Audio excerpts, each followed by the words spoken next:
우리가 오늘 함께 읽어본 이 말씀은 신명기의 말씀이죠. 신명기는 작가가 누굴까요? 하나님이겠지만 신명기를 쓴 사람은 이제 모세죠. 모세는 이스라엘 백성들을 하나님의 명을 받아서 이스라엘 백성들을 애굽에서 구출해내서 이제 기나긴 40년의 광야 생활의 여정을 이제 시작을 했었습니다. 그리고 진짜 이제 가나안 땅에 들어가기 직전에 모세는 느꼈어요. 아, 내가 백성들이랑 가나안 땅에는 같이 들어갈 수 없겠구나 하고 느꼈기 때문에 이제 백성들이랑 이별을 해야 될 시점을 모세는 이제 알았던 거예요. 그래서 백성들만 가나안 땅에 보내야 되잖아요. 그러니까 그 너무 걱정되는 마음에 이제 모세는 백성들에게 당부의 말씀을 전하는 거예요. 제발 가나안 땅에 가서는 하나님께 복받고 축복받으면서 행복하게 살았으면 좋겠는 그 마음을 가지고 있는데 백성들의 모습을 보니까 모세가 어땠을까요? 여러분들은 우리나라 국민들의 모습을 보시면 대한민국의 미래가 밝아 보이시나요? 어두워 보이시나요? 그쵸? 그러니까 모세가 이스라엘 백성들을 바라봤을 때의 그 입장도 마찬가지였던 거예요.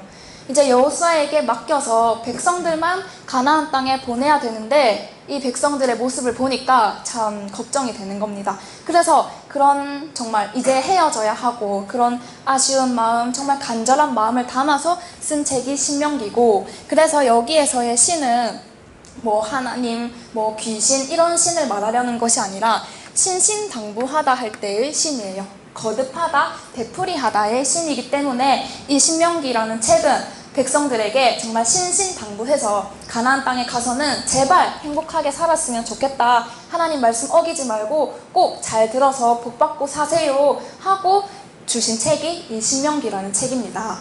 자, 그러면은 그 중에서 우리가 이제 이 신명기 중에서 28장을 읽어보았죠. 오늘 읽어본 28장에는 하나님의 말씀을 잘 순종했을 때 받는 축복과 또 하나님의 말씀을 안 지켰을 때는 어떻게 될까요? 저주를 받겠죠. 그런 벌을 받겠죠.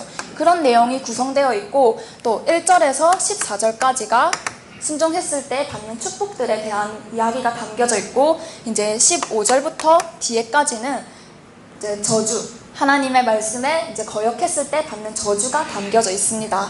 그러면 여기에서 이제 우리가 볼 것은 하나님께 우리가 읽은 거에서 그 전에 이 28장을 일단 잘 읽어보시면 이 축복과 저주가 되게 대칭이 돼요.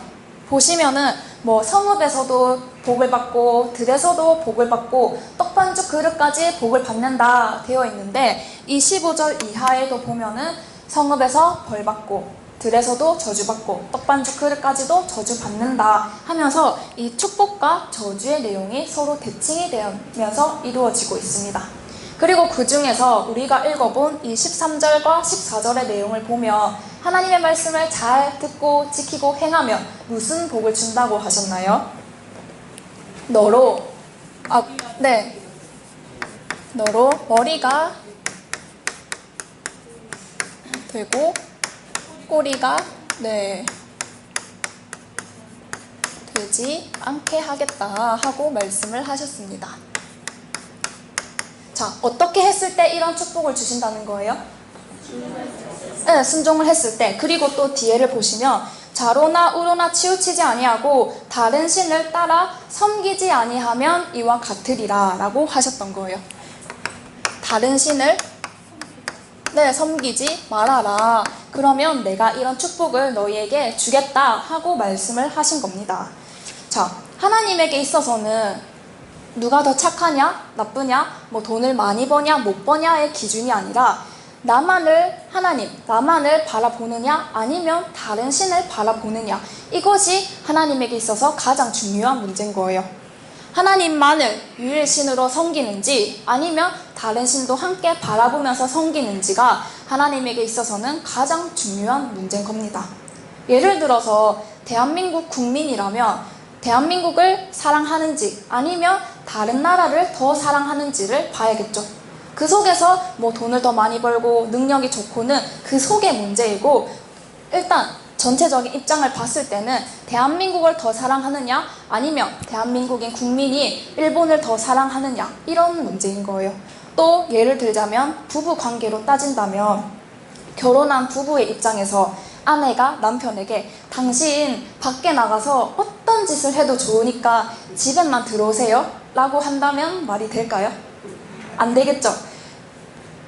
그러니까 부부 관계에서도 남편과 아내가 서로를 바라보느냐 아니면 그런 관계 속에서 남을 바라보느냐가 중요한 문제인 거예요. 부부 사이에서. 그러니까 너가 나를 사랑한다, 내가 너만 사랑하니까 너도 나에게만 사랑을 해달라 하고 요구할 수가 있는 거죠. 나도 바람피니까 너도 바람펴 하면은 이거는 부부 관계에서 그런 책임을 요구할 문제가 아닌 거죠. 그러니까 하나님에게 있어서도 이 부부 관계와 동일시하다는 거예요. 하나님은 참신이기 때문에 섞이는 거를 좋아하지 않으세요. 하나님만이 참이기 때문에 다른 신과 대비되는 것을 자존심 상해 하신단 말이죠. 자, 보시면 부처나 공자 이런 사람들은 이제 이야기를 하죠. 뭐 기독교, 안티 기독교인들이나 신을 안 믿는 사람들을 보면 왜 하나님은 자기만 믿으라고 해? 부처님은 봐봐, 불교는 다른 종교도 다 포용하고 같이 뭐 연합 예배도 드린다는데 왜 하나님은 자기만 보라고 해? 하나님은 독선적이네, 쪼잔하네 하고 또 비꼰단 말이죠. 그런데 부처가 다른 종교를 다 포용하고 한다면 사람을 좋아하는 게 아닌 거예요. 무슨 말이냐? 자, 결혼을 했는데 부부 관계라고 아까 표현을 했었잖아요. 그러면은 내가 너만을 사랑하니까 너도 나만을 사랑해달라 하고 당당히 요구할 수가 있는데 만약에 나도 바람피니까 너도 똑같이 바람펴도 돼 한다면 이거는 부부 관계라고 할 수가 없죠.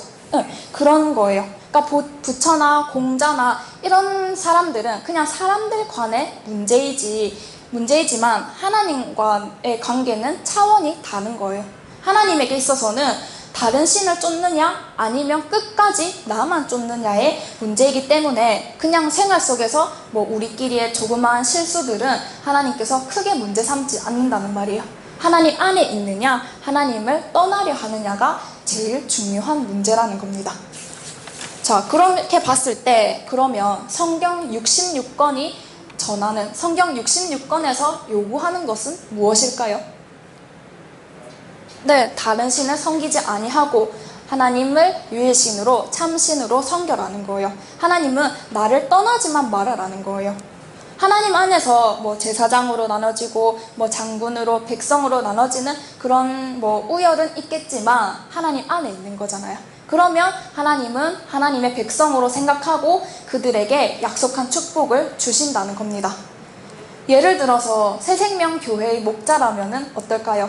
무슨 짓을 해도 좋으니까 교회만 떠나지 마세요 이렇게 하겠죠.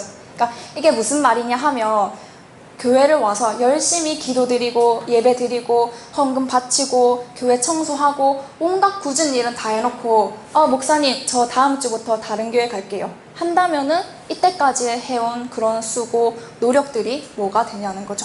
그러니까 그런 의미라는 거예요. 자, 그렇기 때문에 지금 하나님이 다른 신을 섬기지 말아라, 나만 참신으로 섬기며 신명기 28장 1절에서 14절까지 약속한 모든 축복을 주겠다 하고 말씀을 하시는 겁니다. 그렇기 때문에 복을 받고 싶은 사람은 어디를 열심히 읽어야 될까요? 신명기 28장을 열심히 읽으셔야 되고, 저주받기 싫으신 분들도 이 신명기 28장을 열심히 외우고 읽어봐야 되는 겁니다. 그래서 주야로 묵상을 해보셨으면 좋겠습니다. 네.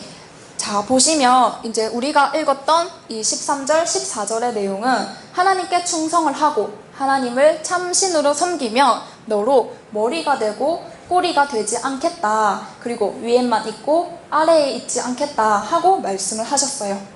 자, 그런데 이런 내용뿐만 아니라 1절에서 14절까지를 우리가 그냥 읽을 때 그냥 생활적인 의미로만 판단을 해버린다는 거예요. 이런 의미에 대해서 좀 깊이 생각해보지 않고 그냥 읽어지는 대로 느낌 오는 대로 읽어버리는데, 이 머리가 되고 꼬리가 되지 않게 해주겠다, 이 이야기를 목사님들이 어떨 때 많이 쓰시냐면 헌금, 축도, 기도문에서 많이 쓰십니다. 헌금 축도 기도문 하실 때 이 구절을 단글로 쓰신대요. 그러면은 이런 거를 그런 쪽으로 받아들이고 물질로 해석해서 기도해 주시고 그 기도를 받는 성도님들이라면 나중에 기도할 때도 아 하나님 그러면 우리 자식 1등 되게 해주시고 꼴등 되게 하지 마시고 우리 남편 사업 잘 되게 해주세요 하고 물질적으로 가는 거예요. 그러니까 그렇게 기도를 받았으니까 그렇게 배웠으니까 당연히 배운 그대로 행동으로 나타나는 것도 당연한 이치겠죠.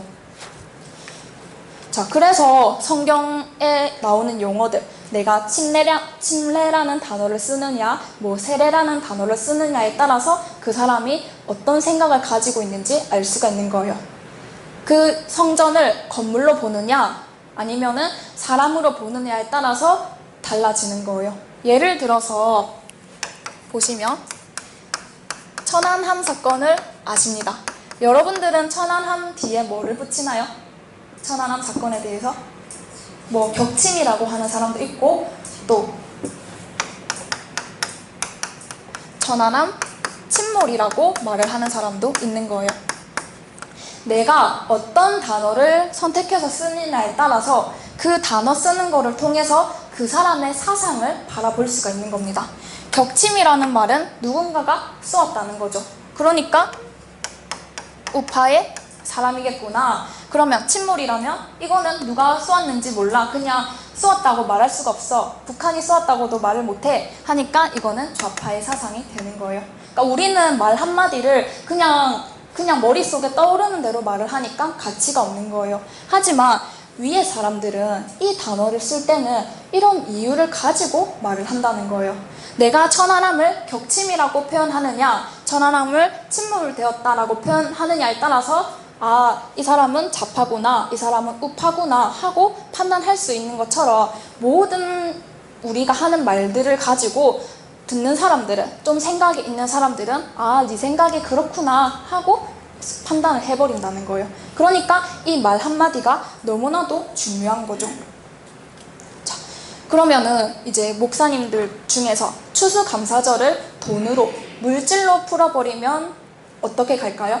황금 물질 만능주의로 가겠죠. 물질 만능주의로 가는데 이제 뭐 말 한마디로 천냥빚을 갚는다라고는 하지만 이런 것들은 이제 그냥 세상적에서 이해득실의 관계고 오늘 이렇게 봤던 이 신명기 28장에 나와 있던 이런 복들에 대해서 좀 하나님의 의도가 무엇인지를 한번 살펴보도록 하겠습니다.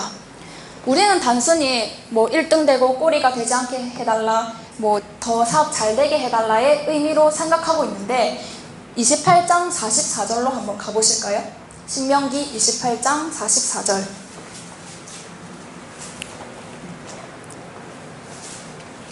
네, 같이 읽어보겠습니다. 시작. 너는 내게 보일지라도 너는 우리에게 보지 아니하노니 네. 우리가 되고 너는 우리가 될 것이다. 네. 아까 순종할 때는 너를 머리가 되고 꼬리가 되지 않게 해주겠다 했는데 44절을 보니까 어떻게 돼요? 그는 머리가 되고 너는 꼬리가 된다는 거예요. 그는 또 누굴까요?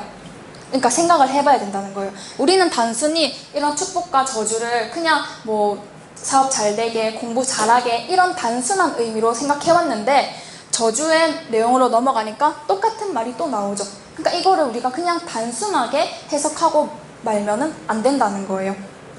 그러니까 우리가 이런 거를 생각하지 않으니까 그냥 열심히 기도 열심히 한 사람들은 뭐 만약에 기도 열심히 했으니까 내가 학교 가서 1등하고 좋은 직장에 취직을 했다 이렇게 말을 하면 그럼 좋은 곳에 취직 못한 사람은 어떻게 되는 거예요? 신앙생활 열심히 안 했으니까 너가 그렇게 되는 거야 하고 이런 물질 만능주의로 갈 수밖에 없는 우리의 신앙 구조가 생겼다는 거예요. 성경의 말씀을 우리가 제대로 이해하지 못했기 때문에. 자, 그러면 하나님께서 이런 말씀을 하셨을 때는 어떤 의미를 갖고 어떤 의도를 가지고 하셨는지를 알아내야 되잖아요. 근데 우리 마음대로 해석할 수는 없어요. 그래서 가장 안전한 해석 방법이 뭐냐? 성경은 성경으로 해석하라는 거예요. 성경을 성경으로 해석해야지 뭐 국어 사전으로 해석해보고 그러면은 안 되는 겁니다. 자, 그러면 이 머리와 꼬리에 대해서 다른 구절에서는 어떻게 표현을 하고 있는지 용례를 한번 찾아볼게요. 용례라 함은 어떤 식으로 사용이 되었는지 그런 예들에 대해서 나와 있는데 계시록 9장 10절로 가보시겠습니다. 계시록 9장 10절.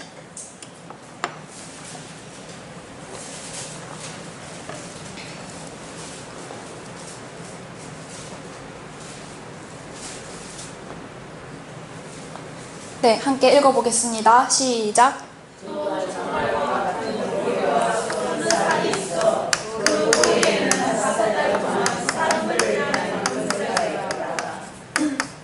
네, 정갈과 같은 꼬리가 있고 쏘는 살이 있대요. 그 살로 사람들을 어떻게 한다고요? 네, 사람들을 이제 해한대요. 자, 정갈 어디에 가면 볼 수 있습니까? 사막, 뭐 바다 이런 데 가면 볼 수 있죠. 그 정갈에는 꼬리로 사람들을 이제 아프게 하죠. 그 독이 들어가 있으니까. 자, 그런데 여기서 이제 계시록에 나왔잖아요. 계시록에 나온 이야기들이라면 그냥 쓱 넘어가 볼 게 아닌 거예요. 그럼 정갈을 사용했을 때도 뭔가의 의미가 담겨져 있는 겁니다. 자, 9장 19절로 가보겠습니다. 9장 19절. 네, 시작. 이 말들의 힘은 머리가 그 꼬리에 있으니 그 꼬리는 배 같고 또 꼬리에 머리가 있어 이것으로 말하라. 네, 말들의 힘이 어디에 있다고요? 네, 힘이 입과 꼬리에 있다고 합니다. 그리고 그 꼬리에는 뭐가 있다고 하나요? 네, 머리가 있대요. 자, 이 꼬리는 또 뱀 같다고 하죠. 꼬리에 이 꼬리가 뱀 같고 이 뱀에 또 머리가 있다고 했습니다. 자, 그러면 말들은 힘이 어디에 몰려 있을까요? 말꼬리에 힘이 있나요? 다리로 차는 게 더 세겠죠. 자, 그리고 또 이런 거를 그림으로 그려봤을 때, 머리로 상상해봤을 때 꼬리에 뱀, 머리 이상하게 그려지죠. 그러니까 이거를 그냥 단순하게 읽고 그냥 괴물 이렇게 생각하는 게 아닌 거예요. 지금 일단은 우리가 보실 것은 신명기 28장에서도 머리와 꼬리가 함께 쓰였죠. 그리고 계시록으로 와보니까 여기서도 꼬리와 머리가 같이 쓰이고 있다는 겁니다. 이게 짝이 지어서 지금 쓰이고 있는데, 자, 조금 더 보겠습니다. 계시록 12장 3절에서 4절.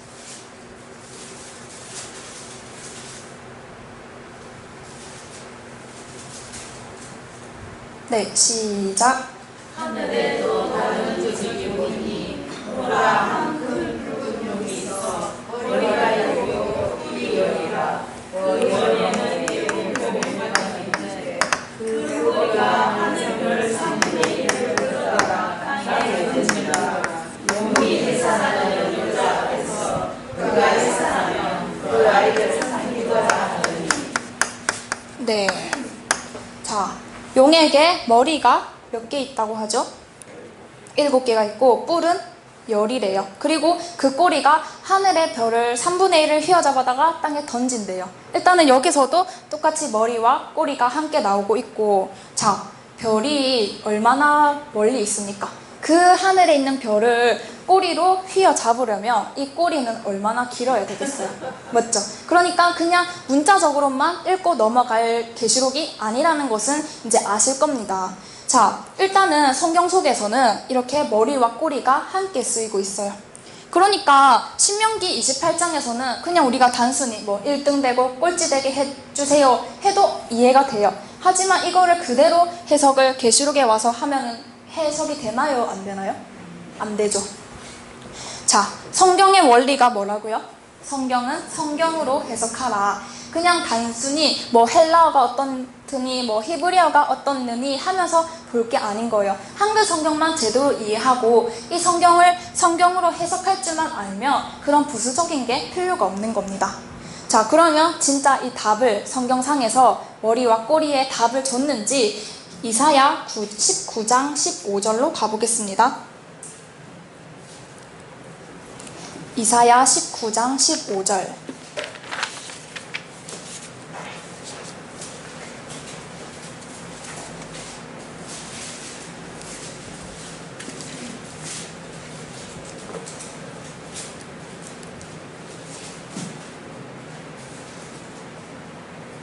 네, 시작.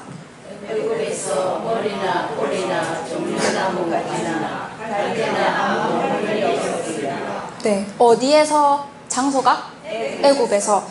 지금 이 장은 이제 19장은 애굽에서 일어나는 역사들을 표현을 했고, 자, 그러면 머리, 꼬리, 종려나무 가지, 갈대 이런 것도 단순한 것은 아니겠죠. 그러니까 갈대가 무슨 할 일이 있겠으며 또 가지가 무슨 할 일이 있을까요? 그러니까 이런데 성경에서 지금 애굽에다가 재앙을 쏟는 이야기니까 사람이 죽느냐 마냐의 문제인데 지금 이 머리, 꼬리, 가지, 갈대를 신경 쓸 겨를이 어디 있냐는 말씀이죠. 그 다음에 이사야 9장 14절로 가보겠습니다. 이사야 9장 14절.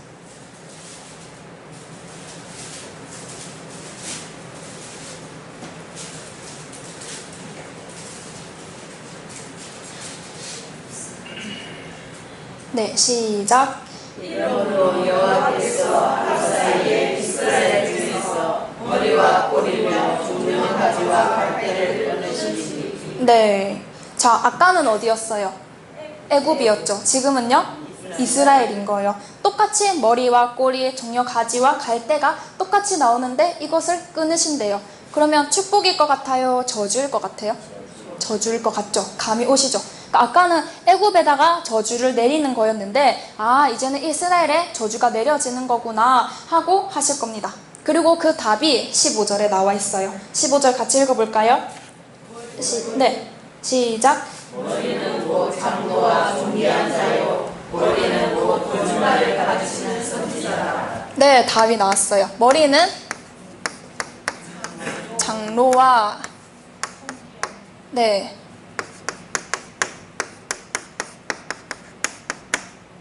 그 다음에 꼬리는 뭐라고요? 네, 거짓말을 가르치는 선지자. 그러니까 거짓 선지자가 되겠죠.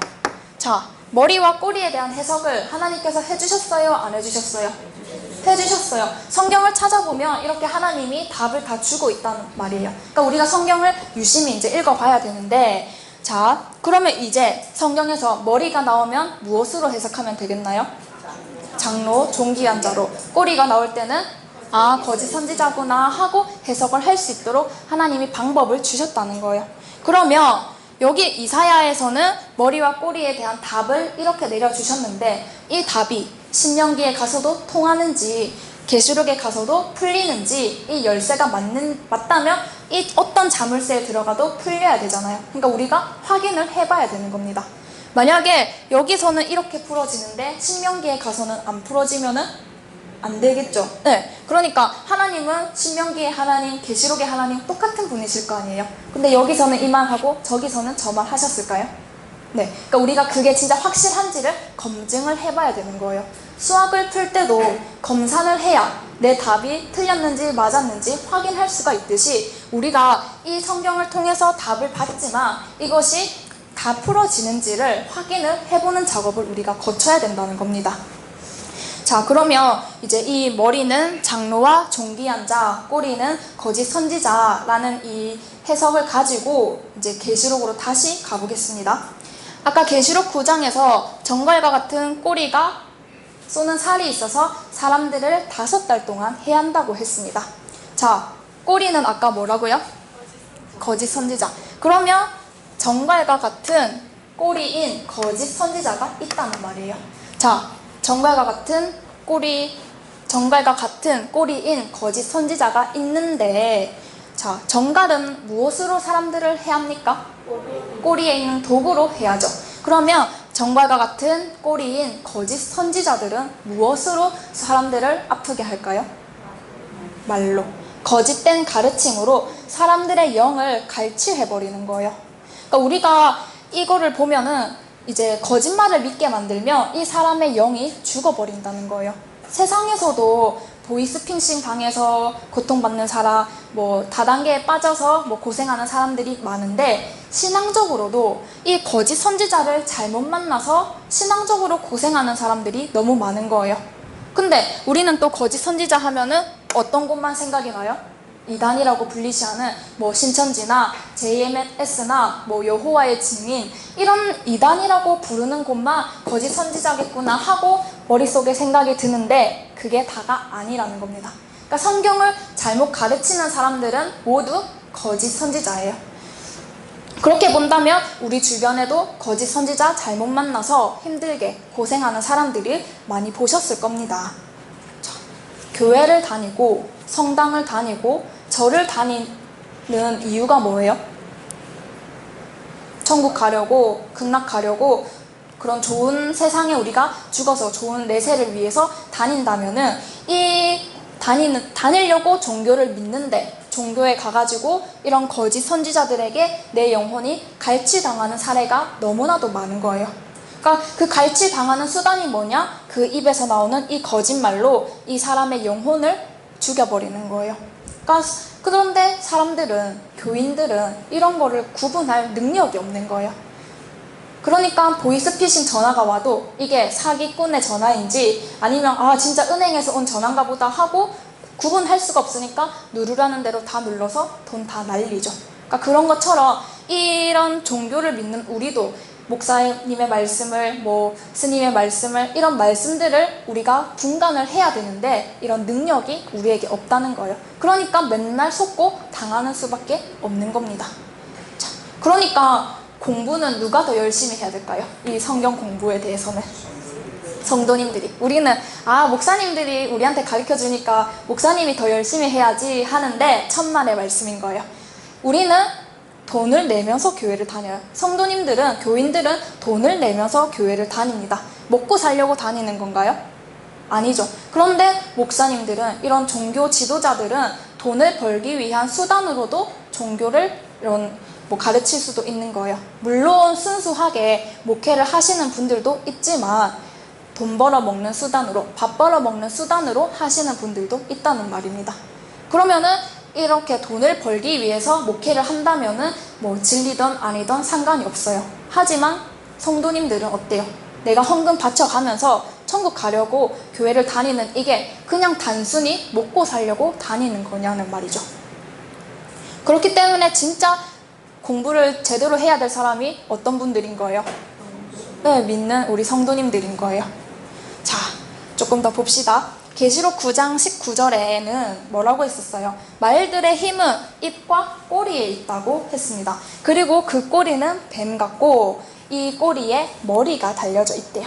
자, 그 머리로 해하더라 하는데, 여기서 이제 보실 것은 우리가 이 말들을 목자라고 본다면 목사님들의 힘은 어디에 있어요?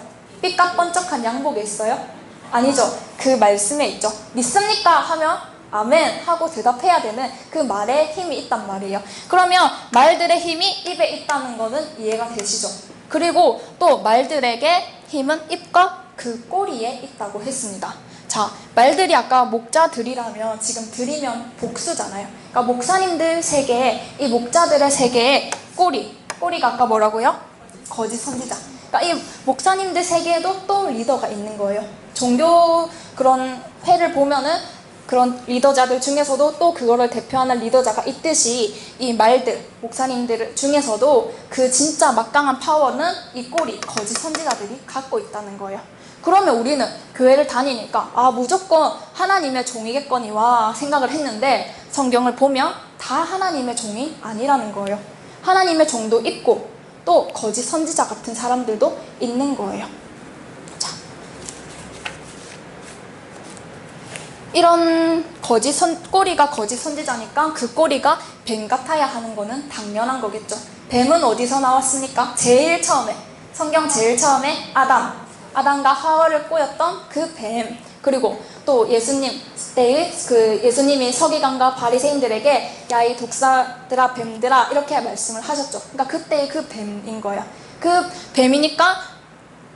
뱀인데, 자 보시면은 이제 예수님 때도 서기관과 바리새인들은 거짓 목자들이었죠. 예수님이 참 목자였으니까. 그러니까 거짓 목자였으니까 뱀 같아야 하는 게 당연한 거고, 그런데 그 꼬리에 머리가 있다고 하는 겁니다. 자, 머리는 아까 뭐라고 했죠? 장로와 존귀한 자라고 했습니다. 그러니까 그들 가운데서도 또 장로급, 존귀한 급이 있는 거예요. 자, 말세가 되면은 두려워해야 될 것이 뭐냐? 지진이 날까 두려워해야 되는 것도 아니고 핵전쟁이 일어날까 두려워할 것도 아니라 예수님께서는 마태복음 24장에 말세가 되면 이런 일들이 일어날 건데 그 중에서 너희가 가장 조심할 것은 사람을 조심하라고 하셨습니다. 마태복음 24장 4절에서 예수님은 너희가 사람의 미혹을 받지 않도록 주의해라 라고 말씀을 하셨어요. 그러니까 거짓 선지자들이 많이 나와서 다들 내 이름으로 전부 적그리스도들이 판을 칠 거야. 그러니까 그런 것들을 경계해 하고 예수님이 말씀을 하셨던 겁니다. 그러니까 우리가 걱정해야 될 것은 천재지변을 걱정할 것도 아니고 핵전쟁을 걱정할 게 아니라 이 거짓 선지자들을 삼가야 되는 거예요. 그러니까 그 말씀을 여기다가 적용을 시켜본다면 마지막 시대에 거짓 선지자들이 판을 치겠구나 하고 우리가 이해할 수가 있겠죠. 자, 계시록 12장 아까 3절 4절도 우리가 읽어봤었습니다. 하늘에 한 큰 붉은 용이 있었어요. 그 용은 왜 이제 있었냐면 해를 입은 여자가 아이를 낳는데 그 아이를 낳으면은 잡아먹기 위해서 용이 대기를 하고 있었습니다. 그런데 그 용에 대한 표현을 보니까 머리가 몇 개가 있다고 했었어요? 네, 머리가 7이고 뿔은 10개라고 했습니다. 자, 용에게 머리가 있다고 했는데 머리는 아까 장로며 존귀한 자라고 했었죠. 그러면 우리는 또 장로하며 교회의 장로님이 생각이 나는데 그 장로님을 말하려는 것이 아니라 이제 교회 안에서만 쓰이는 개념이 아닙니다. 장로라고 했을 때는 약간 추장급, 그런 원로급, 최고의 어른을 뜻하는 거기 때문에 이제 용에게 머리가 7개가 있다는 것은 이 용의 세계를 구성하는 이 리더자들이 있겠죠. 그 대장급인 사람이 7명이 있다는 것으로 해석을 하시면 되겠습니다. 그런데 이 머리가 7개를 있다 하니까 안식교나 또 뭐 여호와 증인 이런 데는 진짜 뱀의 머리가 7개가 달려져 있다 이렇게 이제 해석을 하는데 그게 더 맞을 것 같아요. 용의 세계에 우두머리가 7명이 있다는 게 더 신빙성이 있나요? 네, 그러니까 들으면서 판단을 해보시는 겁니다. 자, 그리고 12장 4절을 보시면 이 꼬리가 하늘의 별 3분의 1을 끌어다가 땅에 던진다고 했었어요. 꼬리가 별을 끌어내려면 지구보다도 더 길어야겠죠. 자, 우리가 꼬리는 뭐라고 했습니까? 거짓 선지자. 그러면 지금 용의 이야기가 하면서 이 꼬리가 나왔기 때문에 그러면 용에 속한 꼬리겠죠. 당연히 거짓 선지자가 맞겠죠. 대한민국의 이 기독교 세계의 목사님들은 모두 다 선지자예요. 그쵸?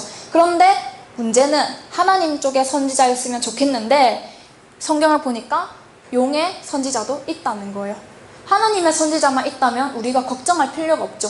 하지만 용의 선지자, 거짓 선지자들도 있기 때문에 우리가 분별을 해가야 되는 거예요. 내가 믿고 있는, 내가 교회를 다니고 내가 가르침을 받고 지도를 받고 있는 그 주인이 하나님의 종인지 아니면 마귀의 종인지를 우리가 분별해 나가야 된다는 겁니다. 자, 그러면 이제 조금만 더 보시면 이 아까 14절에서 꼬리가 하늘의 별을 다 끌어다가 땅에 던진다고 했어요. 그러면 이 꼬리도 아까 그냥 꼬리가 아니라 거짓 선지자였다면 하늘의 별을 끌어다 땅에 던진다 했을 때의 별도 그냥 하늘에 반짝반짝한 별이 아닐 거라는 말이에요. 자, 별에 대해서도 찾아보려면 또 성경을 다 뒤져야겠죠.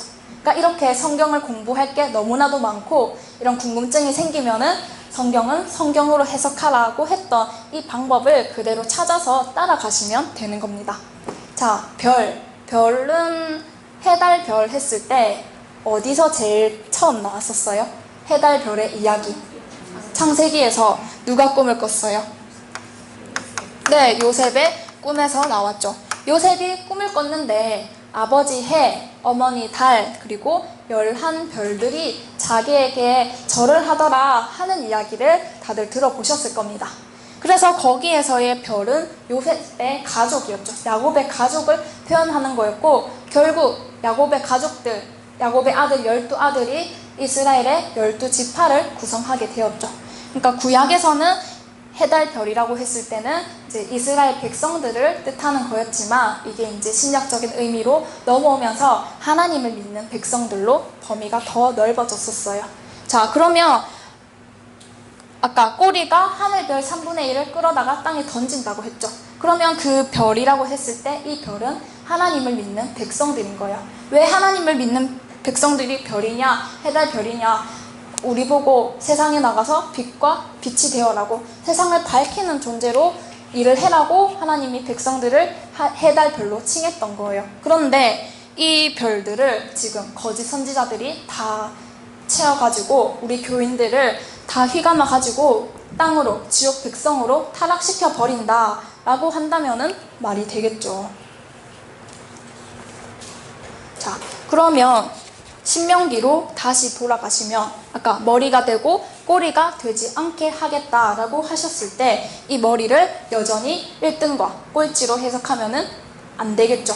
아까 우리가 풀었던 머리는 장로, 존귀한 자, 꼬리는 거짓 선지자라고 했을 때 그거를 다시 넣어서 푼다면 이거는 단순히 그냥 목사님들이 헌금축도 기도문으로 쓸 문장이 아니라는 거예요.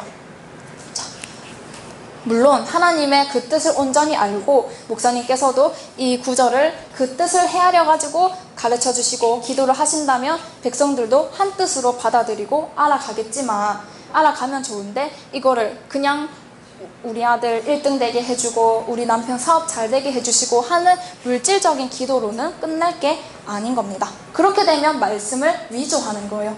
위조 지폐 쓰면 됩니까, 안 됩니까? 아무리 돈이 없어도 위조 지폐는 쓰면 안 돼요. 그것처럼 이 말씀도 절대로 위조해서도 안 되고, 하나님께서도 내 말을 더하거나 빼면은 생명책에서 빼버린다고 하셨죠.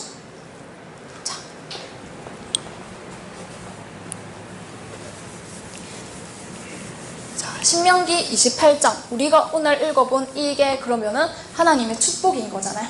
그러면은 장로, 존귀한 자가 되는 게 최고의 축복이라고 하는데, 이제 하나님의 세계에도 축복의 등급이 있는 거예요. 우리가 살아가는 이 세계에서도 눈에 보이지 않게 계급이 나눠져 있죠.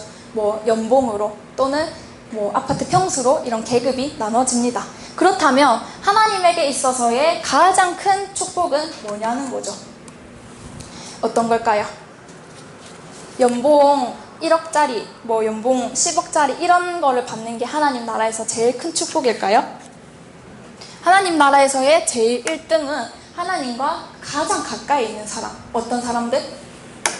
하나님의 목자인 겁니다. 하나님의 목자가 하나님의 말씀을 수종드는 그 일을 하는 것이 하나님 나라에서의 가장 큰 축복인 거예요. 대통령을 봤을 때 문재인 대통령의 말을 수종드는 사람이 누구죠? 비서관들. 비서관들에게 비선실세라고 하죠. 그러니까 대통령 가까이에서 대통령의 말을 듣고 비밀까지도 주고받고 하는 그런 힘이 있기 때문에 이 비서들이 어떻게 보고하느냐에 따라서 장관들 하나 목을 내치는 거는 일도 아닌 거예요. 자, 그러면은 나라의 질서도 이렇듯이 하나님 세계에 있어서도 내가 하나님만 믿고 하나님의 말씀을 순종하면 이런 최고의 자리에 올라갈 수 있는데, 이런 목자라고 해서 그냥 말씀만 전하는 것도 아니고 1등의 축복이니까 하나님께서 명예도 권력도 부와 권세도 함께 다 주시는 거예요.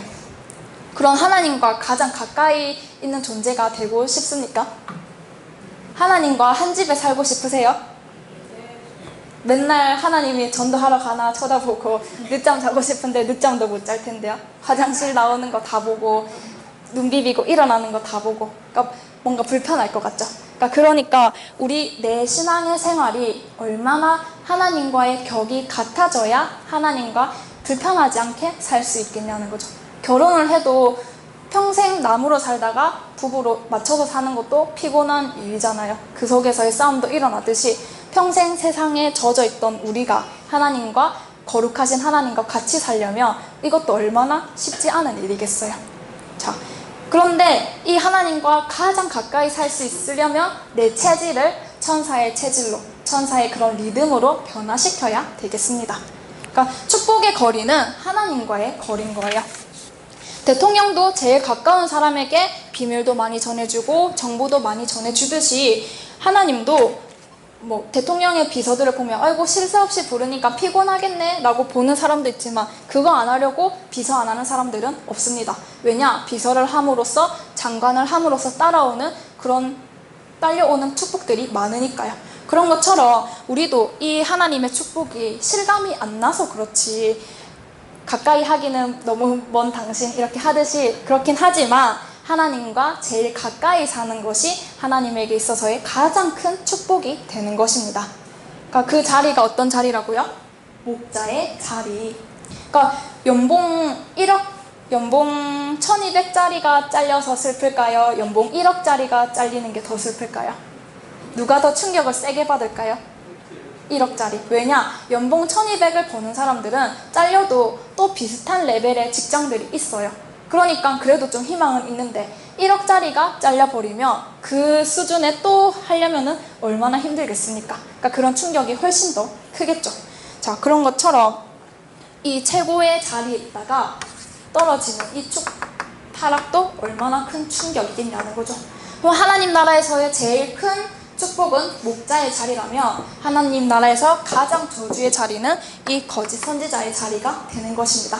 하나님의 말씀을 열심히 수정 들다가 잘못해가지고 되면 거짓 선지자로 타락해버리는 거예요. 지옥 백성으로 타락해버리는 거예요.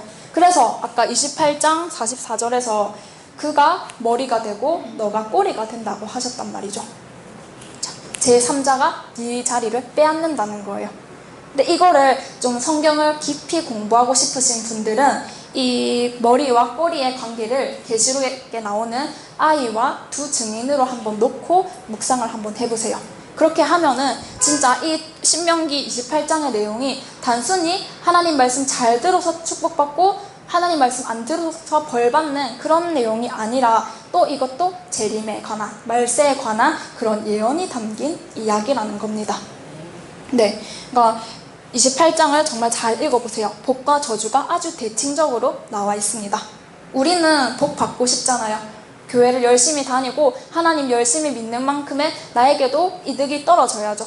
그러니까 그게 하나님은 많은 걸 바라시는 게 아니잖아요. 나만 섬기고 하나님 안에 있으면 되는 거예요. 그러니까 우리는 하나님 안에 있으니까 조금 우리 사이에 뭐 복닥복닥해도 그런 거는 하나님이 크게 뭐 잘못했니 말았니 이렇게 안 하신다는 거예요. 우선 하나님 안에 있으면 하나님 희망은 있는 거니까 조금 더 이왕 새생명교회까지 오신 거 제대로 말씀을 느껴가지고 이 기회를 제대로 확실히 잡으셨으면 좋겠습니다.